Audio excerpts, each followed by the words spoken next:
Just to be very honest, until I got a GSEA application, I did not know the word entrepreneur existed. And then I was heading to a very stuck point of, I don't know whom should I speak to. I was searching for communities whom I can talk about my business problem. My friends had different problems in their life. And that's where I was able to find GSEA online. Ding, ding, ding, ding. Yes. I've been a very boring entrepreneur. Probably that's the inspiration that I've got from untapped markets. And all the markets today we are performing are the untapped markets. Then on the drop down, they're asking me to select the region. Sri Lanka is not there. Uh-oh. If GSEA doesn't happen in any part of the world, that region is missing out. So for me, GSEA is not just EO's product. I see it's a national interest. But I can give you one more additional commitment to that would be within the next 10 years, I'll be definitely an EO member. Well, hello there, everybody. I'm Nicole Banister, and this is EntrepreneurShop, your one-stop shop for information, inspiration, and motivation about all things entrepreneurship. Joining me here today in Bhopal, India, is Mohammed Fawaz, founder of CurveUp and GSEA 2015 winner in Sri Lanka. Fawaz. Hi to everyone and hi to you. Hi there. Yes. We're so happy to have you here. So glad to be here, for sure. How's it going? Really great, glad to be here. We are so happy to have you here. Same. You are literally a true GSEA success story. One that we didn't even know about, like an actual hidden gem. So really, we're so excited to have you here and to share more about your insane story, winning GSEA Sri Lanka 2015, going on to become 8th place in the world of the finals of GSEA, becoming a GSEA ambassador, helping to kickstart the EO Sri Lanka chapter. I mean, like the list literally goes on and on and on. We have so many things to discuss. But before we talk about all that, let's talk about you as an individual. For folks who are just getting to know you and meet you for the very first time here on this interview, tell us a little bit about you. So like great things happen unplanned, like this interview, right? A lot of things in my life entrepreneurially has happened very unplanned. So nothing much is on a logical coordination. So it's about how I have been reacting, good and bad, to the situation has led to whatever it is. So in my personal life, I always wanted to be part of making something good and great, and I didn't even know that it's called entrepreneurship. And then maybe because of art of language and what not, all what we knew was something called business. And just to be very honest, until I was got a GSEA application that on my internet search, I did not know the word entrepreneur existed. Wow. Right? So, but I was running business. I was running to do a startup. That's how the ecosystem back in time, and now I think Sri Lanka has a very powerful entrepreneurial ecosystem. Back in time when we were coming, and probably where I come from, I was not accessible to any of these entrepreneurially community building ecosystems. So from there to now. So I've basically believed in education way too much in my life, and I believed, and I was not the studious fellow either. So I was this middle bencher to ranking between the middle arena of any performance. But I believed education can be of power. It can change, and it did in my life. So long story short, I did my education in Sri Lanka in one part of called Mavanella, which is about 200 kilometers away from the capital, and very limited access to the technology and sources. So explored situations, problem, and my father was a businessman, and he failed in business. So that I was pushed to come to capital of Sri Lanka, which is Colombo, for work, and then Fawaz happened. Hey. Okay, so you were forced to go to the capital for work. Talk to us a little bit about what happened from that point on, how you became the Fawaz that you are today. So I was honestly wanted to become a aeronautical engineer, right? So I was applying, and I did the mathematics major, the logical mathematics major in my school life, which you call it A level, advanced level in school, and was applying for universities, and some business crashes happened in my family business, my father's business. So I thought it's a time that I want to support them back, and went to Colombo to take up a job. And my first job was a call center executive to answer calls and convince people for online tech support. So all this arena, so you think the job is you go and meet people, but I was supposed to go and sit in front of a computer and talk to people. And you know the best part, I did not know much better English. Even I think I'm still learning, but however, back in time, so I did not know English. So that's why I started to believe in people. So one of the manager back then, he said, you are fully liable, you are fully authorized to be fired immediately because you don't have art of language, but I see some energy in you. Wow. Sit with us on the night shift, listen to other people's calls, right? Pick it up, like what's, and these some of these clientele was based in Australia, based in US, so it has a different dialect and different emotions and different way of conversation because they don't see your face, right? You've got to build that conversation, online tech support, and people call while they're in the issue in their computer. The whole process there, and I call it my mother company because my first company who gave that holistic experience. And in about 6-7 months, I was promoted. I became one of the best performer of doing it, and learned a lot of things, telesales and all of it. Based on that, I went and did my. Job was decently paying well. I went and started my degree. 4 days after me paying the first advance for my degree program, the entire US banned online tech support services from offshore because of a national security concern and some of the scamming.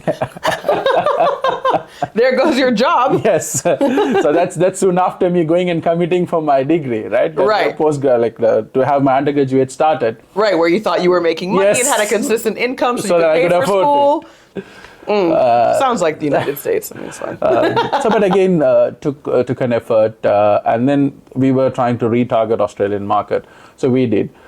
But after 7 days, because I was the latest joinee, although I was performing better, but the hierarchy of that you need to go out. But again, one of the director offered me to be back.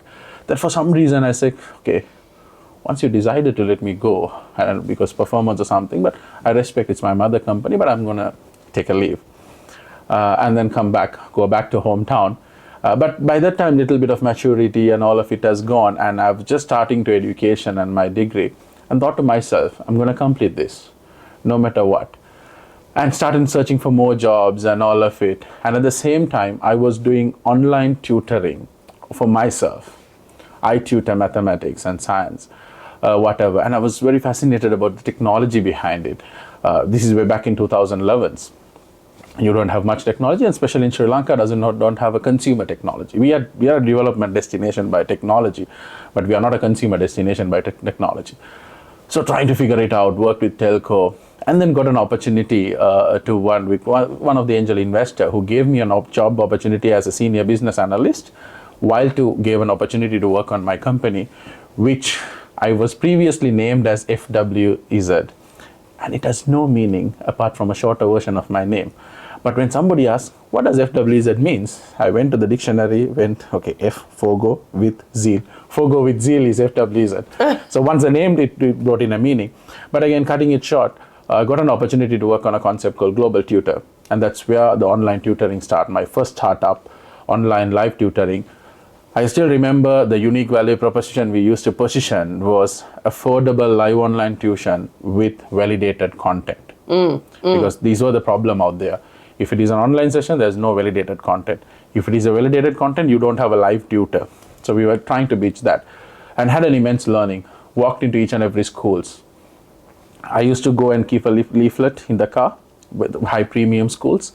And if they call, it's me who answers the call. And if they're convinced for a demo session, it's me who does the session. Right. And then at a point it grew well, and we were doing to Australia a NAPLAN program, and then we were working on a couple of other programs in some of the embassies of Sri Lanka. We were doing Sinhalese local language programs online. So it had a different growth pattern, and every growth had a challenge and all of it. But I figured out live online tutoring as a service will have a scalability issue, because it's more than the technology, it's centric on human resource. Sure. So the quality of the human resource in scalability. And then I couldn't find tutors with technology with them, or the knowledge and technology combined. So as a result, we produced a program called COT, that is Certified Online Tutor, back in 2014. Okay. So that we would, by training them, we would get more teachers in panel. And so, however, we tried doing it, we couldn't scale it after about a lot of intervention. And then I was heading to a very stuck point of I don't know whom should I speak to, because my angel investor is from a very trade environment, not from the service industry, not from a professional entrepreneurial of IT industry vertical. So I did not know whom to talk. I was searching for communities whom I can talk about my business problem. Back in time of my people, my friends had different problems in their life. Maybe where to study, what to study, we have to go for a date, or what's our entertainment. Although we had all of that, but my primary was how do I take the startup further? And that's where I was able to find GSEA online. Ding, ding, ding, ding. Yes. The community begins. The community begins, and it's incredible to hear about how even before you knew what the word entrepreneur was, you already were one. Yeah. I imagine that's quite common. I imagine there's a lot of people out there who have started their own companies, who are trying something, who are selling a product that's necessary, filling a gap in the market, just as you were in the education space, without even really calling it or knowing it as anything formal. And then you had the opportunity to get introduced to GSEA. And I want to hear about the story about sort of when you applied, what happened, and where did it go from there, because now we're getting into the history Yes. books. It's not even that long ago. It's not even like 10 years ago, but it feels like a different GSEA. For me, so you see, I just give a little bit of context. So for me, I have not been part of any of these networking programs, networking event, because I've been a very boring entrepreneur, right? Workaholic, always. Concept, what do I do? How do I take to the market? So I was at a point, my entertainment or my my dopamine was when I convince a customer. So I'll do anything for it. So I did not know there's so much of network existing out there. Even Sri Lanka have had some networks of elite class and different communities, but I was not accessible to it. GSEA, when I see that I've read through, it's immense, and I was so happy because it's coincide all my problems. Number one, you need to be an undergraduate. So that's the undergraduate program that I was struggling to pay for, and which is I'm paying and which is I'm part of. And I love that undergraduate program because it was business information system, and I was dealing much better problems and businesses than the undergraduate of what I was doing back in my business. Right. And the second, you should be revenue generating. Of course, we are doing something, and it's not just a concept. So all tallied, I said, wow, this is something that I want to apply. Applied online, and then on the drop down, they're asking me to select the region. Okay. Sri Lanka is not there. Uh-oh. So then it was India was the closest GSE South Asia or India back then. Applied to it, and okay, I left it. Few days back, got an email, followed by a call, online call, interview, and they enlightened me, saying that, look, it's great that you have applied. This competition back then was 13 years old. By 2015, the GSEA was running for 13 years. We have not received any single application from Sri Lanka until yours. Wow, trailblazer. I was like, okay, now should I be happy about it? But then they said, look, but we can't place you in a competition because there's a Indian national competition and the regional competitions. But however, so after listening to my global tutor story, I wouldn't have said to this level, like it would have been a very open, like trying to do very energetic. Yeah. I've tried whatever I could do. And then they said, okay, give us some time. I still remember Mr. Bhaskar and Sudhakar, some of your members back then, decided to come down to Sri Lanka, and I got a call to meet them at Hilton Colombo. And when they're really excited, I was like, okay, what's going to happen? And I have zero idea about how does the pitch work? Right. What is the pitching conditions? What are the Q&A? And what are the slides? You have absolutely no idea. Yeah. Go there. As my open forum, pitch it to them, and they were very excited, and I'm very happy for them. I mean, glad and a lot of gratitude for them to announce me as the national winner of Sri Lanka immediately. and then competition of one. Yeah. See, sometime this is, and probably that's the inspiration that I've got from untapped markets, and all the markets today we are performing are the untapped markets.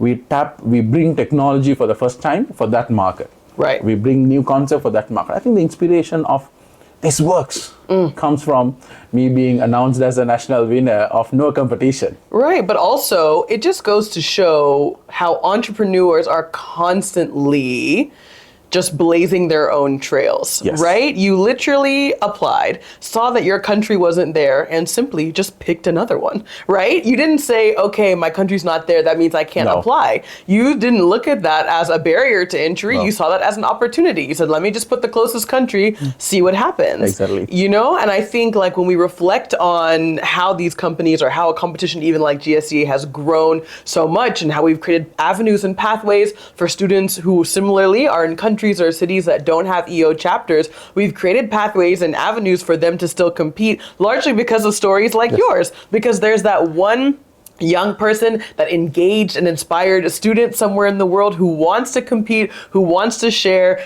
doesn't know if there's other people around them that wants to do it too, but by golly, like they're gonna find a way to make it happen, right? And you did that. So I think that's also the attitude of I had nothing to lose. The approach of me coming to capital of Colombo is not that to maximize I have. It's basically starting from zero. So I've got into that attitude of nothing to lose. But however, I have this particular thing where I don't know how to call it as an emotionally, but maybe a little bit of inferiority complex, or maybe accepting the fact that I don't know much was always inside me, right? But I think GSEA gave me a different level of confidence. I'm very grateful for it, because your first acceptance of who you are is the one that is going to take you to a different level. And just to touch on that, today, out of 40 plus team members, core members we have back in Sri Lanka and Dubai, we have been selecting them only based on that attitude, not based on what they are, who they are, where they come from, or neither not from their qualification. Yes, all of it plays a role for what they contribute, because once I was accepted for my intention of to do good and my attitude of on trying to good. So a lot of people in our company has come from different environment and they're performing well, and we believe exposure is the new beginning. So that exposure happened soon after GSEA. So for me, GSEA, the whole GSEA is a lifelong experience and lifelong learning, and each and everything inculcated, and most of the thing that I do today will definitely have a reflection of what GSEA was back then to me. And you've absolutely demonstrated how GSEA can be a life-altering experience. After being declared the winner of GSEA Sri Lanka, you then had an incredible opportunity to fly to Washington, D.C., the capital of the United States. The application process for my visa itself was a story for me. I'm sorry, my country makes it very hard to enter from most places around the world. I apologize on behalf of my country. But I love that fact, because I remember I went to a few lawyers and asking, hey, I want to apply for US. US? He's going to give you a visa. What do you have? You have bank balance? No. You're going for graduate. Have you got a US degree? Masters? No. So I said, look, this is the situation. I've been selected as a national winner. Oh, okay, what does it mean? Okay, GSEA, this, okay. And one of the lawyers helped me to fill the application. I put it. And luckily I had the paper cutting about what Global Tutor Back did in Sri Lanka, and I went to the consulate and the embassy and applied. And I still remember the interview process, right? And the moment I said, look, I've been invited as an entrepreneur in Sri Lanka, and I still remember they asked me a question, you are not married, you don't have kids, and you don't have major things in Sri Lanka. What guarantees you that you'll come back to your country? And my question was, I'm very grateful for this opportunity. I want to learn and come back and bring my business better. That's my only intention. If I ever want to be there, a different way that I would have taken. So this is an esteemed organization, has recognized us, and this is the invitation letter and all of it. And I got a conditional visa. Usually the visas are given for 5 years when you apply. I got a conditional visa. The first visa was 6 months and single entry.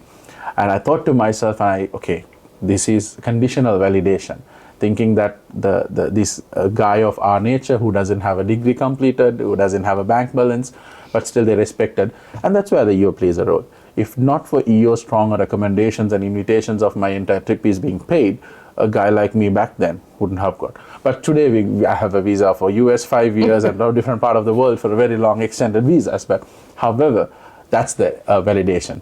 And I think what you're speaking to really is, and we've talked about this a little bit already, how an opportunity for this, an opportunity for cross-cultural exchange, Yes. an opportunity for people from the global south and the global north to come together, exchange ideas, share best practices. There are so many different ways, whether it's through entrepreneurship or through education or through diplomacy, right? There are so many ways that we can bring people together to exchange ideas and create a more inclusive and thoughtful world. And because of an organization like EO having your back and saying, we vouch for this guy, we want him to be here, he's representing his country, you were able to have an opportunity for that. And I feel like it feels so second nature sort of now in the mid 2020s to think about these kind of global exchanges, but you're demonstrating that really wasn't as easily the case back in 2015. It's not. And it doesn't even seem like that was that long ago. Exactly. It's not. So, and as you correctly touch on that point, sometimes the capitalizing opportunity needs some natural and unnatural environment support, right? So let's say even if EO wants me back then there, if I got my visa rejected for not producing the right set of documents or not having right set of mentorship of how to apply for it, I wouldn't have made it there. Because you got to respect the protocol. Because for me, that's something that I take my personal is I don't complain protocols, I contribute to protocols. Because these protocols, for you, easily you can get into a complaining mentality. If I got rejected once, I go back to the drawing board and see why. Not just, hey, I was this and this, they should have given me. No. I think that has helped me a lot. So again, this cultural exchange, for a personality like me, who comes from almost a singular culture and singular community experience back in my hometown, this was a eye-opener. This was opening of establishing that network is your net worth. Right, knowing people from other cultures, not knowing them, but understanding them. And they could understand you was the bigger thing. That communicational barriers, talking to different communities. The moment I landed in US, right, I still remember Gopal from India, Ritesh Marwadi from Nepal, Alex Wheel from Canada, all these people, we clicked as a gang. It's a 7 days experience and we're meeting for breakfast, different communities, different conversations. And for me, it's the first time. Some of them had experience in the regional competition. But again, very grateful they embraced, and today we are buddies. Once we did a party in Thailand, we all met together as a reunion of this gang. Wow. But that's how it took it up there. But I had a lot of barrier because I think it also connects to my mentality that I have to be very transparent, not to blame it on anyone else. I think I was not broad enough sometimes. I've kept myself reserved because of some sort of inferiority complex that I don't know that. I don't know how to move with these cultures. I don't know the art of networking. But I think GSEA, third, fourth day, it broke all of it. I would get a confident and speak to anyone, click a picture with anyone, right? And have that and start talking. And that's how I landed my Global Tutors business opportunity in Australia. Wow. Right? We had conversations with people. And we were not talking business. We were having conversation, what are the challenges? And they connected, they empathize. And that's where I stopped doing elevator pitch. I mean, for them, it doesn't matter, right, what you do. It's about how they connect and are they willing to work with you and so on. So I can keep talking about the GSEA's cultural exchange, the beginning of cultural exchange for me and the experience of cultural exchange. And I always used to say, 50 students back in that time that you can access and all these people are undergraduate running business, you will feel more powerful. But the fact is, do they know you for who you are? Right? For that, you need to have conversation, and which will have barriers. I'm so grateful that you shared about how powerful you were able to feel Yeah.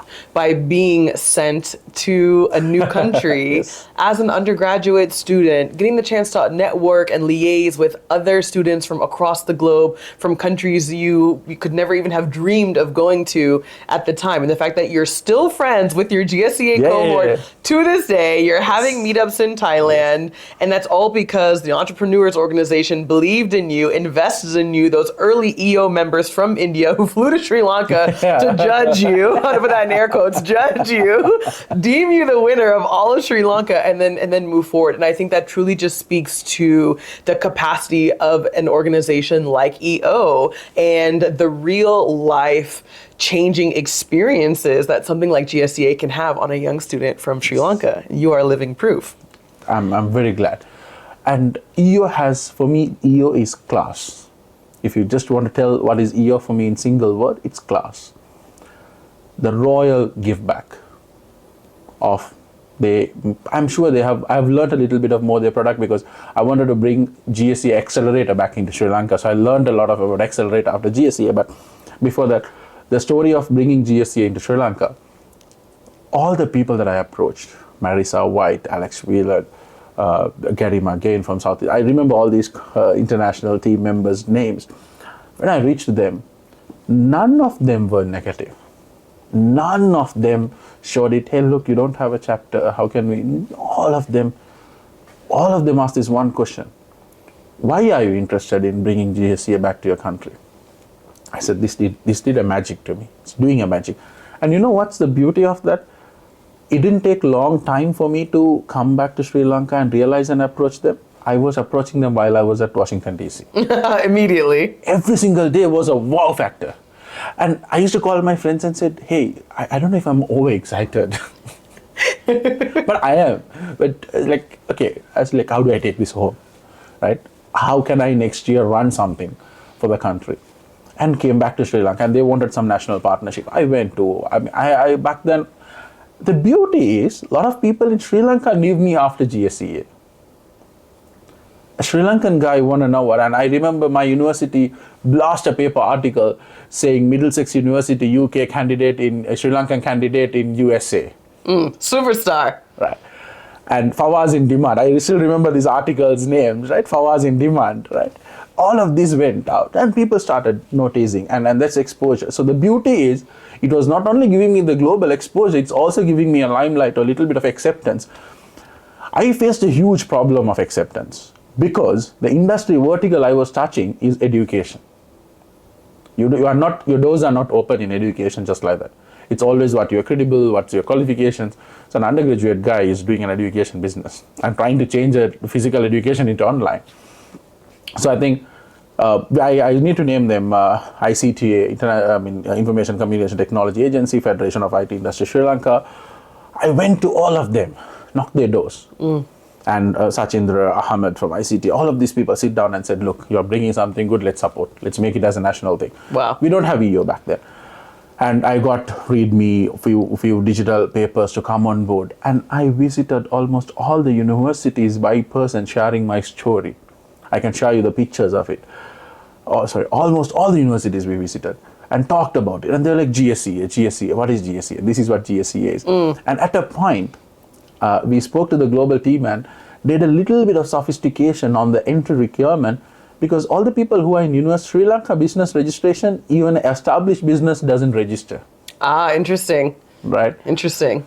Why is because it's not required. If you are doing a trade, if you are trying something, it's nowhere, because you don't have fintech in Sri Lanka. If you had fintech, yes, you need to register and get an IP, Internet Payment Gateway. So this environment was not such there for a student to register their business to try it out. So I went to them and then we validated. As far as they have done financial transaction based on their business, let's allow them. That's how we pulled in the application. First year, second year, went on, and I loved the experience. And I still remember they used to send a very small grant to run the competition. We got local sponsors doing it. And GSEA, the first launch, I did it very big. The global staff for GSEA came down from USA. The South Asia team came from India. I was so happy what I witnessed was launched in our country for 3 years. And after that, EO came in, and as you know, it's the royal class coming in, and and we are still contributing We are Wow. still doing our part. I'm always happy to be volunteer. I'll always say that I'm a happy volunteer to GSEA. And Beyond title. Fawaz, you were truly a GSEA ambassador before you even had the title of being a GSEA ambassador. I mean, going to different universities, sharing your own personal story. You have this beautiful balance of not only being able to advocate for this program that gave you so much at such a critical time during your startup journey, but also to invest the next generation and more students from more places across Sri Lanka in the program as well. And it's really such, it's the early demonstration of you being an entrepreneur who opens up new markets. You were literally from that day going into a new market, going into Sri Lanka and saying, okay, this doesn't exist. I'm going to raise awareness. I'm going to get collaborators. I'm going to get partners. And that is literally exactly what you do with your education company now. Still until last week in MENA region. Exactly. You go. So I think that's that support system. And this is the same thing that I extend to our team members too. Like EO was there, like patron support, right? When that support and strength is given, I'm sure the entrepreneurs can do wonders. They'll do wonders. It's just that there's a process of figuring it out. And you always say that fail fast, fail cheap, and fail often. Only problem is, on certain failures, we'll not have a safe net, right? At a point, I was challenged by myself. Should I inculcate entrepreneurship to a undergraduate? Because I was seeing a lot of startup from undergraduate is failing. And who are these families? I'm talking about Sri Lanka, and probably the same with the South Asian context. The first generation degree owners. The parents might be a farmer, parent might be on an odd job, has invested their life to make this kid a degree, undergraduate. So that's where I started advocating only for GSE and few other program which is credible, because it will not let you down. Because just based on a small hackathon, next day morning you say, hey ma'am, I'm going to become an entrepreneur. And they go to say, okay, it's okay, your parents won't believe you. They will believe you and they'll show you some case studies. But this guy failing would fail a first generation of an undergraduate, and that entire generation won't look at entrepreneurship. Wow. GSEA won't let you down, because once you participate, that will have a journey. There will be mentors, and these mentors, these members are people of power and who has done it. They are not professional mentors. They are EO members who are busy in their business. You guys will definitely know how hard it is to get 1 hour from these people. Right, because they're so busy running their own businesses. Correct. And these people's connection. So I undoubtedly will vouch for GSEA.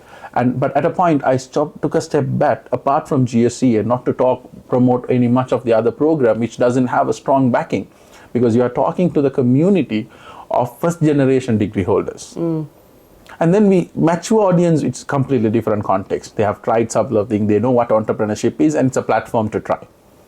So that's how that's the gratitude and the respect that I have for EO in terms of giving that patron support, of guardian support, of safe net. Thank you so much for your transparency, for your vulnerability, hearing about your journey through GSEA, through then starting GSEA in Sri Lanka, EO then entering Sri Lanka at some point. It really is an unparalleled story. I mean, that's why we were like, we have to speak with you, because this is just truly incredible. And I'm curious for the EO members who are watching this right now, who are not hosting GSEA competitions, or who are hesitant to start competitions in new cities or in new geographies. What would you say to them? For me, I personally feel if I could feel so much about giving back, right? EO's biggest give back product is GSEA. I'm pretty sure EO has a lot more other products to enhance business, learning forums, and all of it. But GSEA is about giving back. And if you don't do GSEA in your region, one humble request I can do is, you might be also diminishing your own future of entrepreneurial environment. The moment GSEA fostering in a region, it means you are bringing new ideas from your region that will make your region more powerful, and that will go global. And today we are talking about global context, globalization. As you correctly said, the exchange of culture has become so easy by digitalization, virtualization, and we are talking about meta to all of it. So if GSEA doesn't happen, in any part of the world, that region is missing out. So for me, GSEA is not just EO's product. I see it's a national interest. It as a regional interest. It's incorporation of support line, because this is a huge support line. So that support line is very important. So if GSEA is not in your region, trust me, investing on GSEA in your region is very equivalent of you investing in your future of your business. Fawaz, that might be the quote of the interview. GSEA is a national interest. I don't know. That might have to be. I might have to put that down. Write that down somewhere. That was a bar right there. Look, GSEA was an incredible catalyst and kickstart to your career, your startup journey, your journey traveling around Sri Lanka. Talk to us about where you're at now, nearly 10 years later, from your GSEA experience. So I think, again, my first international judging experience came from GSEA. Got invited as a semi-final judges in Thailand, German. So with that, my core business today is about building future of curriculum. This is not just limited to learning curriculum, sometimes coaching, sometimes continuous progress development programs, any educational framework, qualification framework. So we recently launched a problem solving kits, physical and digital combined. So all of this. So post GSEA, I had zero fear to try anything new. So based on that, I took an attempt to Singapore. Ran a company in Singapore called Studila. In 6 months, had a very big failure. But never took a risk. I had friends to call up and said, and I have very few friends who backed me up. From that journey, with a lot of trial and attempt, so today we have a company in Sri Lanka, a company in Dubai, and we are expanding into the MENA region.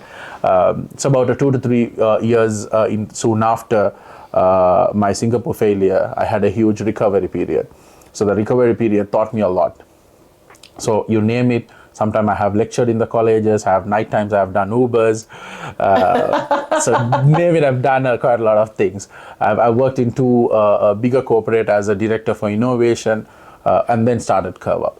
So I think, so from GSEA to now, I would say I have no fear to try and start anything new. And I'm very confident of whatever we are started now and starting now is very sustainable. Just because of the approach and the attitude the whole experience has given, and the power of exposure. The exposure is a new exhibition of your startups. So that exposure starts with GSEA, and I think today, again, this interview happens as a result that EO and GSEA decided this non-EO member could contribute as a judge. That level of opening as EO is very important. So from there to now, I would say I will be always a humble learner in the entrepreneurial world, but this is a world where the dynamics is happening. People who had conglomerate are losing, people didn't have opportunities claiming. So the whole business, social setup, because social behavior, business behavior, financial behavior, everything is changing.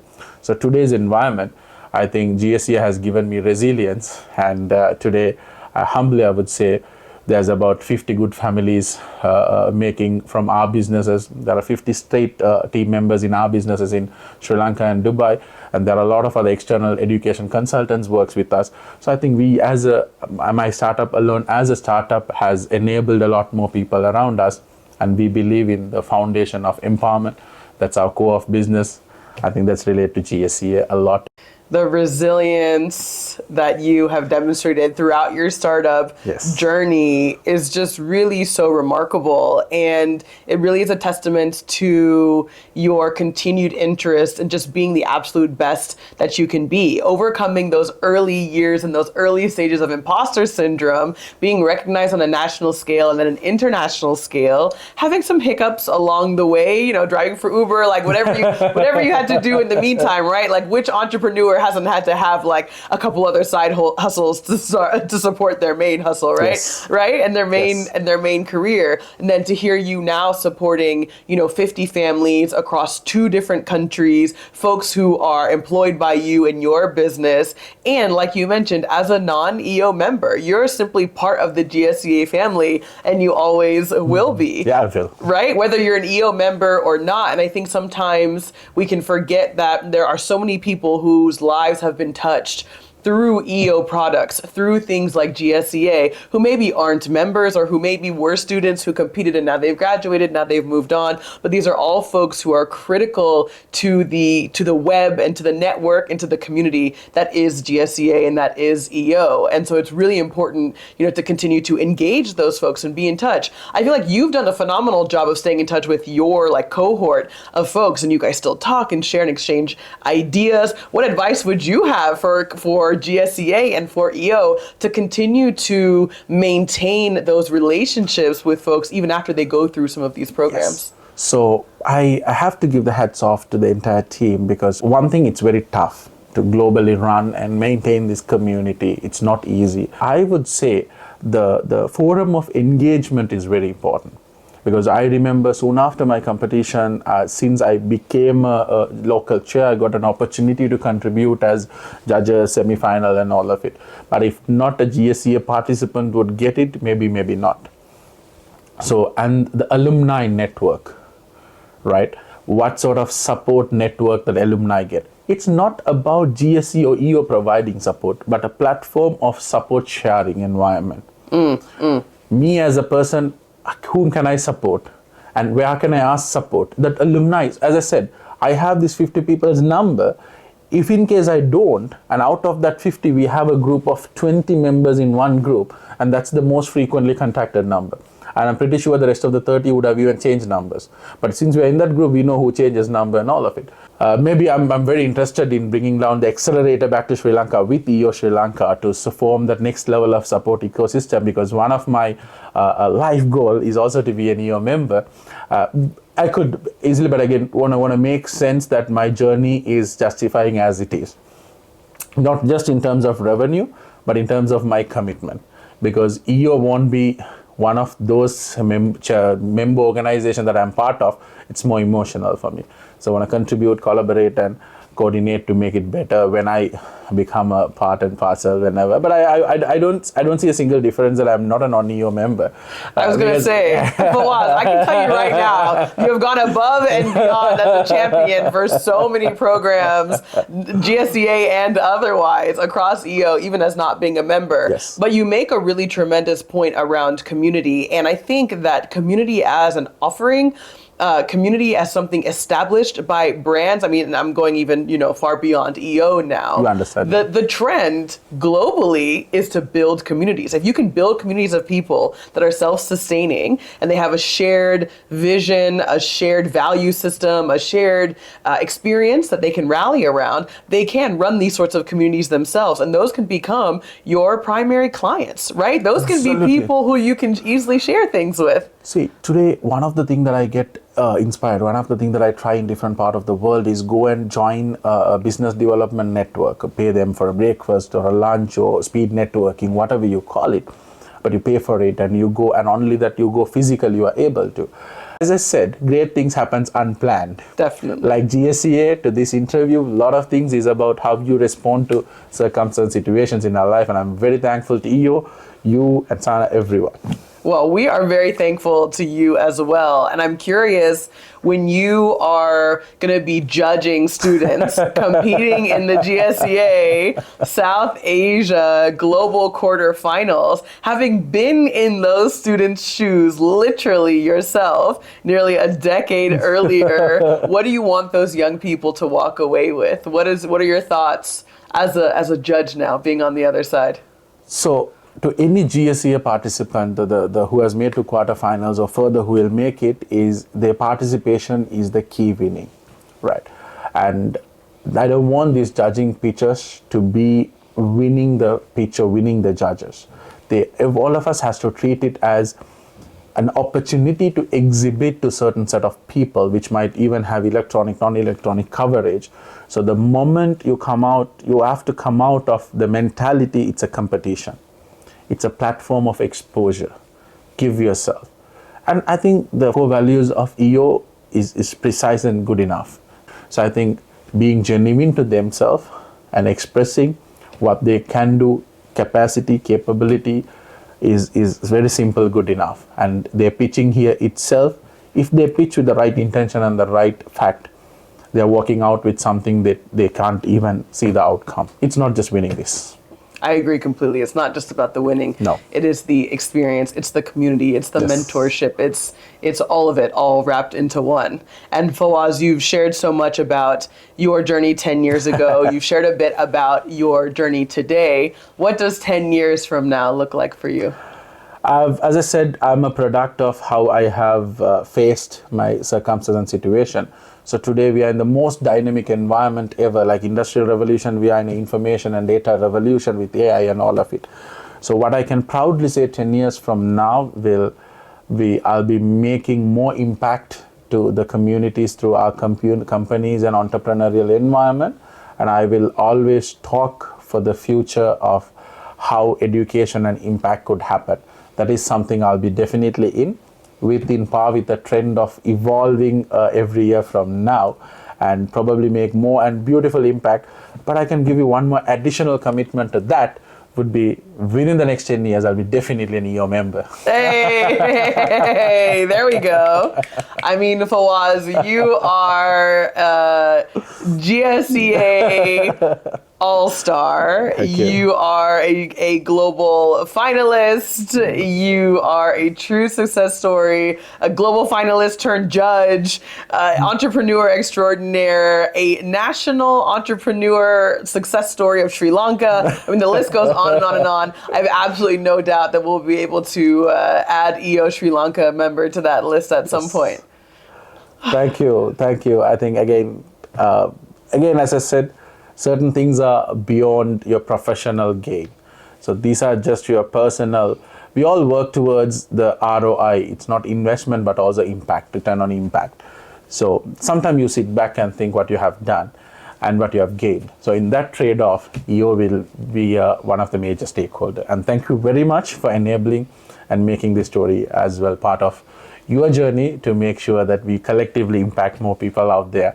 Thank you very much. Fawaz, thank you for all that you've contributed to GSEA and to EO over the years. I am so excited to share your story with the world. Thank you. If you want to see more videos just like this to support you along your entrepreneurial journey, make sure that you subscribe to the GSEA YouTube channel.